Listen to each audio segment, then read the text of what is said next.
బైబిల్లో నుంచి మనం చదువుకుందాం. అందుకంటే ముందుగా మనకి గౌరవం ఎక్కడి నుంచి వచ్చిందంటే మనం వేసుకునే వస్త్రాలను బట్టి, అంతే కదా. మనం ఒక పెళ్ళికి వెళ్ళాలనుకుంటే ఒక మంచి బట్టలు వేసుకుంటాం, స్కూల్కి వెళ్ళాలనుకుంటే స్కూల్కి దగ్గర యూనిఫామ్ వేసుకుంటాం, కాలేజీకి వెళ్ళాలంటే కాలేజ్ యూనిఫామ్ వేసుకుంటాం, ప్రార్థనకు రావాలంటే ప్రార్థనకి ఒకలాంటి బట్టలు వేసుకుంటాం, ఇంట్లో ఉండాలంటే ఇంట్లో నార్మల్గా ఫార్మల్ డ్రెస్లో ఉంటాం. కాబట్టి ఒక్కొక్క మనం ఒక్కొక్క పద్ధతి ప్రకారం ఒక్కొక్క చోట ఒక్కొక్క విధంగా మన బట్టలు ఉంటాయి. బైబిల్ గ్రంథంలో కూడా వస్త్రాలకి చాలా ప్రాముఖ్యత ఇచ్చారు యేసుప్రభు వారు. ఒకసారి ఇంతే, ఒక పెళ్లి జరుగుతుంది, పెళ్ళికి అందరిని ఇన్వైట్ చేశారు. ఆ ఇన్వైట్ చేసినప్పుడు అందరికి ఒక యూనిక్ డ్రెస్ ఇచ్చారు, అందరు దాంట్లోనే రావాలన్నారు. చాలామంది అందరు వచ్చారు, నాలంటోడు కూడా ఒకటి వెళ్ళి కూర్చున్నాడు లోపల. ఆ కూర్చున్నప్పుడు అంతా బాగానే ఉంది, మంచిగా ఉన్నారు.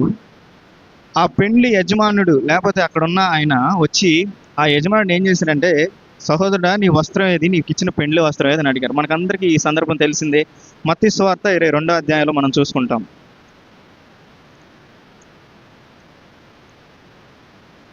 మత్తయి సువార్త 22వ అధ్యాయం 14వ వచనం నుంచి, లేకపోతే ముందు నుంచి ఉండిద్ది 11వ వచనం. రాజు కూర్చున్న వారిని చూడ లోపలికి వచ్చి పెండ్లి వస్త్రము ధరించి కొనని ఒకరిని చూచి, స్నేహితుడా పెండ్లి వస్త్రము లేక ఇక్కడికి ఎలాగ వచ్చితవని అడగగా వాడు మౌని అయి ఉండెను. మత్తయి సువార్త 22వ అధ్యాయం 11వ వచనం 12వ వచనంలో మనం ఈ సందర్భం చూస్తాం. ఇక్కడ ఈ రాజు అందరిని పిలిచాడు పెండ్లికి, ఆ పెండ్లికి అందరికి పెండ్లి వస్త్రాలు ఇచ్చాడు. కానీ ఒక వ్యక్తి అక్కడ పెండ్లి వస్త్రము ధరించుకొనని ఒకరిని చూచి అతను ఏమని పిలుస్తున్నాడంటే, స్నేహితుడా పెండ్లి వస్త్రము లేక ఇక్కడికి ఎలాగూ వచ్చితో అని అడుగగా. ఇప్పుడు మనం ఇక్కడ గమనిస్తున్నట్లయితే ఇక్కడ ఈయనకేం లేదు, పెండ్లి వస్త్రం లేదు. అంటే అతన్ని వచ్చాడు, పిలిచారు, దేవుడు వచ్చాడు, కానీ ఆయనకి ఏమి లేదంటే యోగ్యత లేదు. ఆ యోగ్యత లేకపోవటమే వస్త్రం. లోపలికి రావాలంటే అర్హత ఉండాలి. ఇప్పుడు పెళ్ళికి ఎవరిని పడితే వాళ్ళని రాణిస్తారా? ఎవరైతే మంచిగా, మనం ఒక పెళ్ళికి వెళ్ళాం అనుకోండి, పిచ్చి బట్టలు వేసుకుని చినిగిపోయిన బట్టలు వేసుకున్న వాళ్ళని మన దగ్గర కూర్చొని ఇస్తామా? అంటే ఒక పెళ్ళికి కావాల్సిన, ఒక ఫంక్షన్కి కావాల్సిన వస్త్రాలు మనం ఏది చేయాలనుకున్నా కానీ ఫస్ట్ మనం ఏం చేస్తామంటే వస్త్రాలే కొనుక్కుంటాం. ఇప్పుడు క్రిస్మస్ వచ్చింది అనుకోండి, పండుగ ఎట్లా స్టార్ట్ అయితే బట్టలతోనే, పెళ్ళిళ్ళు వచ్చినా బట్టలే, పుట్టినరోజు వచ్చినా బట్టలే, వస్త్రాలే. అంటే వస్త్రాలకు అంత ప్రాధాన్యత ఉంది మన దీంట్లో. ప్రభువైన యేసుక్రీస్తు వారు కూడా మనకందరికీ రక్షణ అనే వస్త్రాన్ని ఇచ్చాడు. మనకి ఈ రక్షణ అనే వస్త్రం ఇచ్చే ముందు మనకేమి లేదంటే ఈ వస్త్రం లేదు. మనం కూడా ఆ పెళ్ళికి మనం పిలువబడినప్పుడు అందరికీ పెళ్లి వస్త్రాలు ఉన్నాయి, కానీ మనకేం లేదు, పెళ్లి వస్త్రం లేదు. ఈ వస్త్రం లేకపోవటం అంటే ఏంటంటే అవమానం. అందరిలో నీకు ఒక్కరికే లేకపోతే నీకేంటి అవమానమే కదా, తక్కువతనం, చాలా తక్కువగా ఫీల్ అవుతాం. మనకు కావాల్సిన దానికన్నా ఎక్కువ రెస్పెక్ట్ ఇస్తారా? నువ్వు నీట్గా ఉంటే, మంచిగా ఉంటే మంచిగా రెస్పెక్ట్ ఇస్తారు, కానీ నీకు కావాల్సిన బట్టలు లేకుండా, నువ్వు మంచి డబ్బులు ఉన్నదానివి కానీ నువ్వు మంచి బట్టలు వేసుకోకుండా అక్కడికి వెళ్తే నిన్ను ఎవరు రెస్పెక్ట్ ఇవ్వరు. మన వస్త్రాలే మనకు ఘనత తీసుకొస్తాయి. మన వస్త్రాలే మనల్ని ఒకవేళ లేకపోతే అవమానం తీసుకొని వస్తాయి, తక్కువతో తీసుకొని వస్తాయి, తక్కువతనం తీసుకొని వస్తాయి. ఈ వస్త్రం ఎలా విలువైందంటే మనం లూకాసు వార్త 16వ అధ్యాయంలో ధనవంతుడు లాజరు అని చూస్తాం. ఆయన ఎప్పుడు ఎలాంటి వస్త్రాలు ధరించుకుంటాడు? సన్నపు నారని, అంటే చాలా కాస్ట్లీ బట్టలు వేసుకునేవాడు. ఎందుకు? అతడు ధనవంతుడు కాబట్టి. అతడి ధనవంతుడు అంటే అతని డబ్బులున్న తనం ఎక్కడ కనిపిస్తుంది? వస్త్రాల్లో కనిపిస్తుంది. ఇప్పుడు ఈ వస్త్రాలు కూడా ప్రభువు మనకి అనుగ్రహించాడు. ఎప్పుడు చూడండి ఎక్కడుందంటే ఈ మాట, ఆదికాండం 3వ అధ్యాయం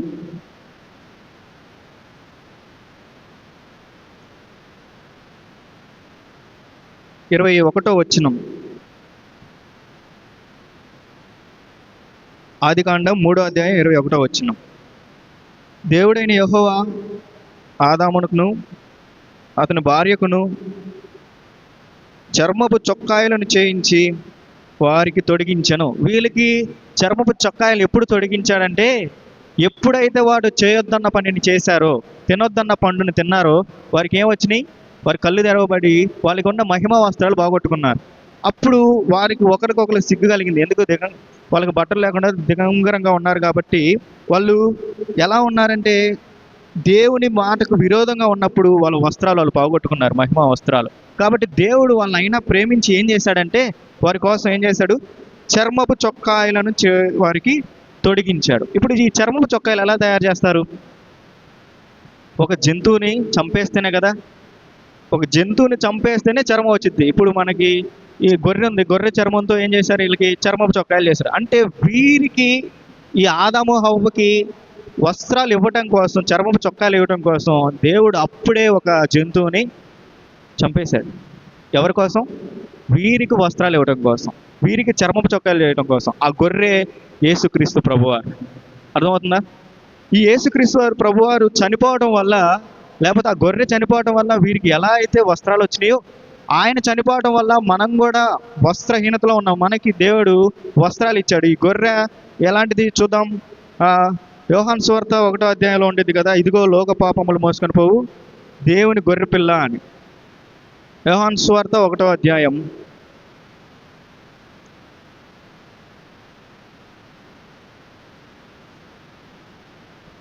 29వ వచనం. మరునాడు యోహాను యేసు తన యొద్దకు రాగా చూచి, ఇదిగో లోక పాపమును మోసుకొని పోవు దేవుని గొర్రెపిల్ల. వీరు చేసిన, ఆదాము హవ్వ చేసిన ఒక పాపాన్ని ఆ గొర్రె మీద ఎలా మోపారో, నీవు నేను చేసిన యొక్క దేవునికి తిరుగుబాటు, దేవునికి వ్యతిరేకత, దేవుని మాట వినకపోవటం వల్ల మనం చేసిన పాపాలు ఎవరి మీద మోసారు? ఈ యొక్క గొర్రెపిల్ల. ఈ గొర్రెపిల్ల ఎవరికి సాదృశ్యమై ఉన్నారు? యేసుప్రభు వారికి సాదృశ్యమై ఉన్నారు. ఈ యేసుప్రభు వారు నీ కోసం నా కోసం మరణించబడ్డారు. ఎందుకు మరణించబడ్డారంటే, నీకు నాకున్న వస్త్రహీనత, నీకు నాకున్న వస్త్రహీనత ప్రభు యేసుక్రీస్తు వారు ఆ వస్త్రాలు మనకి ఇవ్వటానికి. అందుకే కదా ఆయన సిలువ వేయబడినప్పుడు ఎట్లా చేశాడు? ఆయనకు వస్త్రాలు ఉన్నాయా? సిలువ వేసినప్పుడు ఏం వస్త్రాలు లేవు. ఆయన వస్త్రాలు లేకుండా చింపేసి కొట్టారు. అందుకే ఆయన అంగీని కూడా ఏం చేశారు? చీట్లు వేసుకున్నారు కదా. ఆ సందర్భం కూడా మనకు తెలుసు. ఎక్కడుండిద్ది ఆ సందర్భం అంటే, యోహాను సువార్త 19వ అధ్యాయం. ఇదే యోహాను సువార్త 19వ అధ్యాయంలో 23వ వచనంలో ఆయన వస్త్రములు తీసుకొని వచ్చినట్లు తీసుకొని ఆ అంగిని కూడా తీసుకొని, ఆ అంగి కుట్టు లేక పైనుండి యావత్తు చేయబడింది కనుక వారు దాన్ని చింపక అది ఎవరికి వచ్చునో అని దానికోసం చీట్లు వేయమని ఒకరితో ఒకరు చెప్పుకోండి. ప్రభువు యేసుక్రీస్తు వారు నీకు నాకు వస్త్రాలు ఇవ్వడం కోసం ఆయన ఏమయ్యాడంటే వస్త్రహీనుడిగా మారిపోయాడు. ఆదాము హవ్వ చేసిన తప్పు కోసం. అందుకే ఒకని అవిధేయత వలన మనుషులందరూ అవిధేయులుగా తీర్చబడుతున్నారు. ఒకని విధేయత వలన మనందరం ఎలా సమకూర్చబడ్డాం? విధేయులుగా సమకూర్చబడ్డాం. ఎప్పుడైతే యేసు ప్రభువారు నీ కోసం నా కోసం శిలువలో ప్రాణం పెట్టి మరణించారో, మనకున్న వస్త్రహీనత దేవుడు ఏం చేశాడంటే ఆయన యొక్క కుమారుని యొక్క చర్మపు చొక్కాలు మనకు అనుగ్రహించాడు. ఆ చర్మపు చొక్కాలే రక్షణ అనే వస్త్రం. ఈ బైబిల్ గ్రంథంలో చాలా వస్త్రాలు ఉన్నాయి. మనకు తెలుసు కదా, ఉల్లాస వస్త్రం, స్తుతి వస్త్రం, సంతోష వస్త్రం, ఇంకా ప్రశస్త వస్త్రం. ఇలాంటి వస్త్రాలన్నీ దేవుడు మనకి ఇవ్వటానికి తన కుమారుని యొక్క వస్త్రాన్ని తీసేశాడు. తన కుమారునికి అవమానం కలిగించాడు. తన కుమారుని మొండిమాలన, మన భాషలో చెప్పాలంటే సిలువ వేశాడు. ఎందుకోసం అంటే నీకు నాకు ఆ రక్షణ ఇవ్వటం కోసం, ఆ వస్త్రాన్ని ఇవ్వటం కోసం. ఆ వస్త్రం ఇచ్చి మనల్ని పెండ్లి విందులో కూర్చోబెట్టడం కోసం. పెండ్లి విందులో కూర్చోబెట్టడమే ఈ యొక్క ఆరాధన. ఇప్పుడు ఈ పెండ్లి విందులో రక్షణ లేకపోతే అర్హులా ఆరాధన చేయడానికి? బల్ల తీసుకోవడానికి అర్హులా? కాదు కదా. నీకు నాకు రక్షణ ఇవ్వడానికి తన సొంత కుమారుణ్ణి ప్రభువారు వస్త్రాలు తీసి పడేశారు. ఎలా అయితే ఆదాము హవ్వ తప్పు చేసినప్పుడు ఒక గొర్రె చనిపోయిందో, ఆ గొర్రెకి సాదృశ్యంగా ప్రభు యేసుక్రీస్తు వారు మరణించారు. తన వస్త్రాలు ఇవ్వడానికి ఆయన వస్త్రహీనుడయ్యాడు. కాబట్టి ప్రియమైన సోదరి సోదరులారా, ప్రభు యేసుక్రీస్తు వారు ఏం సెలవిస్తున్నారంటే రక్షణ ఇస్తున్నాను మీకు అని చెప్తున్నాడు. ఎక్కడుంది ఆ రక్షణ అంటే చూడండి, యెషయా గ్రంథము 61వ అధ్యాయంలో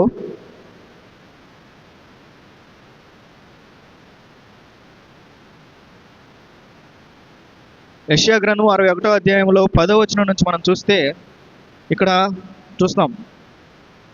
శృంగారమైన పాగా ధరించుకుని పెండ్లి కుమారు రీతిగాను, కనపడింది అందరికీ, ఆభరణములతో అలంకరించుకుని పెండ్లి కుమార్తె రీతిగాను ఆయన రక్షణ వస్త్రములను నాకు ధరింపజేసి ఉన్నాడు, నీతి అను పైబట్టను నాకు ధరింపజేసి ఉన్నాడు. నీకు గౌరవాన్ని ఇవ్వటానికి నీకు వస్త్రాలు ఇవ్వడానికి ఆయన ఏం చేశాడంటే తన కుమారుణ్ణి బలి చేశాడు. ఇచ్చి ఎలాంటి రక్షణ వస్త్రం నీకు ఇస్తున్నాడు? ఎలాంటి వస్త్రాలు ఇస్తున్నాడంటే రక్షణ వస్త్రాన్ని నీకు ధరింపజేశాడు. ఎలాంటి వస్త్రాన్ని? రక్షణ వస్త్రం. తర్వాత ఏం చేశాడు? నీతి అను పైబట్టను నీకు అనుగ్రహించాడు. ఈ నీతి అనే పైబట్ట గౌరవానికి సాదృశ్యం. మనం ఇంతకుముందు చూస్తాం కదా, పెద్దలు ఎవరైనా పై పని చేసుకుని ఉంటారు ఇట్లా, అదే పైబట్ట అంటే. అది దేనికి సాదృశ్యం? గౌరవానికి సాదృశ్యం, హుందాతనానికి సాదృశ్యం. నీలో ఉన్న అవమానం, నీకున్న అవమానాన్ని అందరిలో తీసేయడానికి తన కుమారుణ్ణి బలి చేసి, తన కుమారుణ్ణి వస్త్రహీనుణ్ణి చేసి నీకేం చేశాడు? రక్షణ అనే వస్త్రంతో అలంకరించాడంట. అక్కడ నాకు ధరింపజేసి ఉన్నాడు. ఇంకా శృంగారమైన పాగా ధరించినట్లు, తర్వాత ఆభరణములతో అలంకరించినట్లు ఆయన రక్షణ వస్త్రాన్ని నీకు ధరింపజేశాడు. ఇంత గొప్ప రక్షణ నీకు ఇచ్చినట్టు మనం ప్రభుని ఏం చేయాలి? ఆరాధించాలి. ఏమని ఆరాధించాలి? ప్రభువా, నేను ఒకప్పుడు ఆదాము హవ్వలు ఎలా అయితే మీకు విరోధంగా పాపం చేశారో,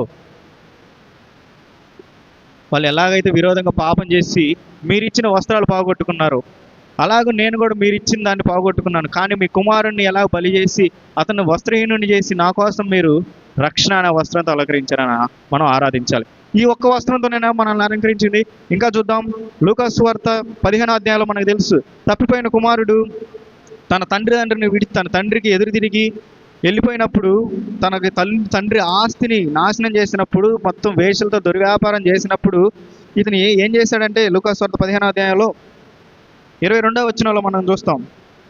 అయితే తండ్రి తన దాసులను చూచి ప్రశస్త వస్త్రము త్వరగా తెచ్చి వీనికి కట్టి వీని చేతికి ఉంగరము పెట్టి పాదములకు చెప్పులు తొడిగించుడి. ఇంతకుముందు ఇతని పాత జీవితంలో తన తండ్రిని వదిలిపెట్టి తనకిష్టమైనట్టు వేరే దూరానికి వెళ్ళిపోయాడు ఆస్తిని తీసుకొని. తనకి వెళ్ళిపోయినప్పుడు కరువు వచ్చింది. ఇప్పుడు ఈ కరువులో ఎక్కడున్నాడు? పందుల దగ్గర ఉన్నాడు. పందుల దగ్గర ఎలాంటి మంచి స్మెల్ వచ్చిందా? పందుల దగ్గర ఎవరితో సఫాసం చేస్తే మన దగ్గర కూడా అంతే స్మెల్ వచ్చింది కదా. ఇప్పుడు సెంట్ కంపెనీలో పనిచేసే దగ్గర సెంట్ స్మెల్ వచ్చింది, పందుల దగ్గర ఉన్నవాడి దగ్గర పందుల వాసనే వస్తుంది. ఈ పందులు మురికంతా తన బట్టలకు పూసుకొని ఉన్నాడు, తన వస్త్రాలకు పూసుకొని ఉన్నాడు. కానీ తన తండ్రి ఏం చేశాడంటే, ఇంకా దూరంగా ఉన్నప్పుడే పరిగెత్తుకుంటూ వెళ్ళి చీ అనుకోకుండా హత్తుకొని ముద్దు పెట్టుకొని తనని తీసుకొచ్చి తనకి ఎలాంటి వస్త్రాన్ని ఇచ్చాడంట? ప్రశస్త వస్త్రము. అంటే ఆర్డినరీ వస్త్రం కాదు, చాలా స్పెషల్ ప్రశస్త వస్త్రము తెచ్చి త్వరగా వీనికి కట్టి వీని చేతికి ఏం పెట్టమన్నాడు? ఉంగరాలు పెట్టమన్నాడు. అదే ఉంగరం పెట్టమన్నాడు. ఇప్పుడు నీవు నేను చేసిన పాపానికి, మనం చేసిన పాపానికి మనకు వస్త్రాలు లేకపోతే తన సొంత కుమారుణ్ణి బలి చేసి మనకి ఇప్పుడు ఎలాంటి వస్త్రం ఇచ్చాడు? ప్రశస్త వస్త్రం. ఇందాకేమో రక్షణ వస్త్రాన్ని ఇచ్చాడు మన ప్రభువు, ఇప్పుడు ఎలాంటి వస్త్రం ఇచ్చాడు? ప్రశస్తమైన వస్త్రం. ప్రశస్త వస్త్రం అంటే అందరిలో కన్నా నీదే కాస్ట్లీ అన్నట్టు, అందరిలో నీదే ఇంపార్టెంట్ అయినట్టు. ఇలాంటి వస్త్రాన్ని ప్రభు మనకు అనుగ్రహించాడు కాబట్టి మనం ఏం చేయాలి? ప్రభుని ఆరాధించాలి. ఇంకోటి చూద్దాం, కీర్తనలో 30వ అధ్యాయంలో మనం చూస్తే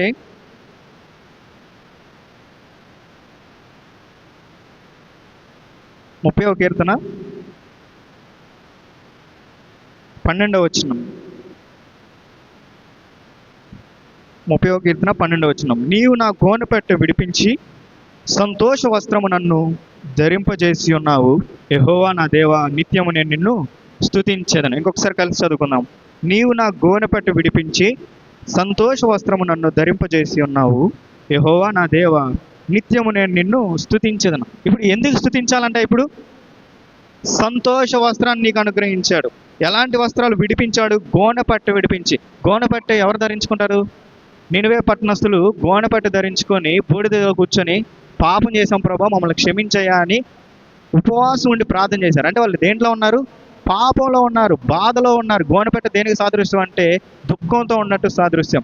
యోబు కూడా గోనెపట్టు కట్టుకొని దుఃఖంలో కూర్చున్నాడు. తర్వాత దావీదు గారు గోనెపట్టు కట్టుకున్నారు. వీళ్ళందరూ ఎందుకు గోనెపట్టు కట్టారంటే, అంటే గోనెపట్టు అంటే మీకు తెలుసా? అది వరి గోతాలు ఉంటాయి కదా, జూట్తో తయారు చేస్తారు. వాటిని ధరించుకొని ఉన్న పరిస్థితుల్లో దేవుడు ఏం చేశాడంటే వాటిని విడిపించి సంతోష వస్త్రాన్ని ధరింపజేశాడు. సంతోష వస్త్రము అంటే అతనికి ఏమి ఇచ్చినట్టు? సంతోషాన్ని ఇచ్చాడు. దుఃఖంలో ఉన్న నీకు, పాపంలో కొట్టుకున్న నాన్నకి, మనం దుఃఖంలో ఉండి బాధలో ఉండి గోనెపట్టు కట్టుకున్న మనకి దేవుడు ఎలాంటి వస్త్రాన్ని అనుగ్రహించాడు? నీకు నాకు సంతోష వస్త్రం ఇవ్వడానికి తన కుమారుని యొక్క వస్త్రాలు తీసేశాడు. ఈ పాయింట్ బాగా గుర్తుపెట్టుకోవాలి. నీకు నాకు వస్త్రాలు ఇవ్వడానికి ఏం చేశాడు? తన కుమారుని యొక్క వస్త్రాలు తీసేశారు. తన కుమారుని వస్త్రాలు లేకుండా సిలువ మీద ఎక్కించారు, సిలువలో అర్పించారు. అర్థమవుతుందా? ఇదే యెషయా గ్రంథం 61 అధ్యాయంలో చూస్తే ఇంకా ఏ వస్త్రాలు ఇచ్చాడు ప్రభు మనకి. 3వ వచనం, సియోన్లో దుఃఖించు వారికి ఉల్లాస వస్త్రములు ధరింపజేయుటకును. అంటే ఇక్కడ ఇందాక చెప్పాను, బాధపడే వాళ్ళకి, గోనపట్లో ఉన్న వారికి ఎలాంటి వస్త్రం ఇచ్చాడు? సంతోషకరమైన వస్త్రం ఇచ్చాడు. ఇప్పుడు సియోన్లో దుఃఖించే వారికి ఏం చేస్తున్నాడంటే ఉల్లాస వస్త్రములు ధరింపజేయుటకు. తర్వాత బూడిదకు ప్రతిక పూదండ, తర్వాత దుఃఖమునకు ప్రతిక ఆనంద తైలము. ఇంకా అంటే నెక్స్ట్లో ఉండిద్ది చూడండి, భారభరితమైన ఆత్మకు ప్రతిగా స్తుతి వస్త్రము. ఏం వస్త్రం ఇచ్చాడు ప్రభు? స్తుతి వస్త్రం ఇచ్చాడు. 5 రకాల వస్త్రాలు నేను చెప్పాను ఇప్పుడు. ఒకటి రక్షణ వస్త్రాన్ని ఇచ్చాడు, రెండోది ప్రశస్తమైన వస్త్రాన్ని ఇచ్చాడు, మూడోది సంతోషకరమైన వస్త్రాన్ని ఇచ్చాడు, నాలుగోది ఉల్లాస వస్త్రం ఇచ్చాడు, ఐదోదిగా ఎలాంటి వస్త్రం ఇస్తున్నాడు? స్తుతి వస్త్రం ఇస్తున్నాడు. ఈ వస్త్రాలతో నిన్నేం చేశాడు ప్రభు? అలంకరించాడు. బూడిదలో కూర్చునేది ఎవరంటే పాపంతో కొట్టుకుమిట్లాడుతున్న మనం. బూడిదలో ఉన్నాం, పాపం చేసాం ప్రభా, పాపం చేసామంటే ఆ బూడిదకు ప్రతిగండగా మనకేం చేశాడు? పూదండని ఇచ్చాడంట. అంటే ఇవన్నీ ఎందుకు అంటే నిన్ను అలంకరించడానికి, నిన్ను అలంకరించి తన కుమార్తెగా స్వీకరించడానికి. ఇందాక చదువుకున్నాం కదా మనం, ఆ పెండ్లి విందులో వస్త్రం లేకపోతే ఏం చేశారు? ఆ వస్త్రం లేకపోతే, పెండ్లి వస్త్రం లేకపోతే తీసుకెళ్ళి వెలుపట పడేయమన్నారు. అంటే చీకట్లో, అంటే నరకంలో పడేసేయమన్నారు. ఎవరైతే పెండ్లి వస్త్రం లేకపోదో వారు ఆ పెండ్లి విందుకి అర్హులు కారు. ఆయనకైతే పెండ్లి వస్త్రం మాత్రమే ఇచ్చాడు. కానీ ప్రభువైన యేసుక్రీస్తు వారు మనకి ఎన్ని వస్త్రాలు ఇచ్చారంటే రక్షణ వస్త్రం ఇచ్చారు, ప్రశస్త వస్త్రం ఇచ్చారు, సంతోష వస్త్రాన్ని ఇచ్చాడు, తర్వాత ఉల్లాస వస్త్రాన్ని ఇచ్చాడు, ఇంకా స్తుతి వస్త్రాన్ని ఇచ్చాడు. ఈ వస్త్రం అంటే యేసయ్య వస్త్రం ఇచ్చాడు, ఏముందిలే యేసయ్యలో అనుకోబాకండి. యేసయ్య వస్త్రంలో కూడా శక్తి ఉంది. చెప్తారా ఎట్లనో? 12 ఏళ్ళ నుంచి రక్తస్రావం కలిగిన స్త్రీ ఏం పట్టుకుంది? యేసయ్య యొక్క వస్త్రాన్ని పట్టుకుంది, అంతే. యేసయ్య యొక్క వస్త్రాన్ని పట్టుకుంటే ఆమెలో ఎప్పటి నుంచో ఉన్న పాపం లేకపోతే ఆ రోగం ఏమైంది? తగ్గిపోయింది. అలాగే అంత శక్తి కలిగిన వస్త్రాన్ని, అంత బలం కలిగిన వస్త్రాన్ని, అంత విలువైన వస్త్రాన్ని ప్రభువైన యేసుక్రీస్తు వారు నీ కోసం నా కోసం ఏం చేశాడంటే విడిచిపెట్టి వస్త్రహీనుడయ్యాడు.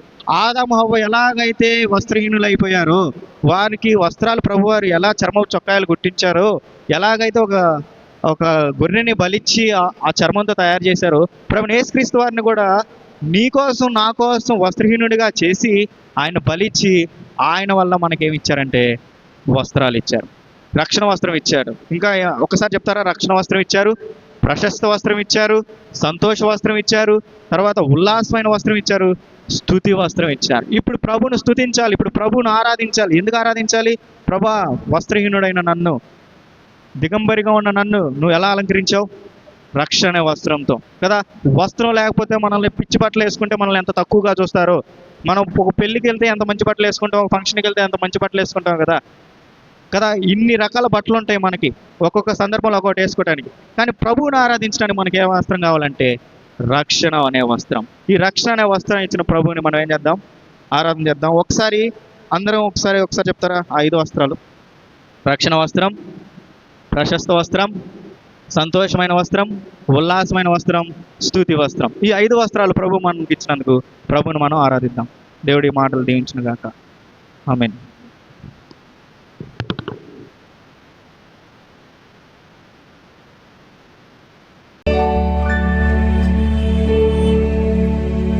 ఎంత మధురమో యేసుని ప్రేమ, ఎంత మధురమో నా యేసుని ప్రేమ, ఎంత మధురమో యేసుని ప్రేమ, ఎంత మధురమో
యేసుని